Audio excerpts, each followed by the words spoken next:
یہی ہو رہا ہے کہ سنگل ڈیجٹ میں جو بات ہو رہی ہے وہ اپنی جگہ ہے، لیکن اس کے عوامل ابھی عوام کو نہیں مل رہے۔ عوام کا مسئلہ تو بجلی کا ہے، کیا بجلی میں کمی ہوئی، کیا گیس میں کمی ہوئی، کیا نہیں پیٹرول میں نمایاں کمی ہوئی؟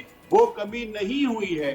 سیاسی نقطہ نظر سے ٹھیک ہے، اور جو اعداد و شمار کے کھیل ہیں اس اعتبار سے ٹھیک ہے، لیکن یہ مس نے جو فرمایا حقیقت یہی ہے کہ جب بازار میں جائیں تو یہ سستی چیزیں آپ کو اس طرح نہیں ملتی جس طرح کہا جا رہا ہے، یا یہ کہا جا رہا ہے، یہ دعویٰ کہ جی ہم خوشحالی کی طرف جا رہے ہیں۔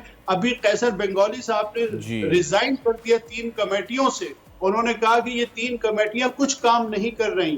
حفیظ پاشا صاحب کے زمانے میں کمیٹی بنی، ڈاکٹر عشرت حسین کے زمانے میں کمیٹی بنی، نہ تو اخراجات میں کمی کی جا رہی ہے، نہ کوئی اور ایسا کام کیا جا رہا ہے۔ انہوں نے مایوس ہو کے جو ہے وہ ریزائن کر دیا قیصر بنگالی جیسے ایماندار اکانومسٹ نے۔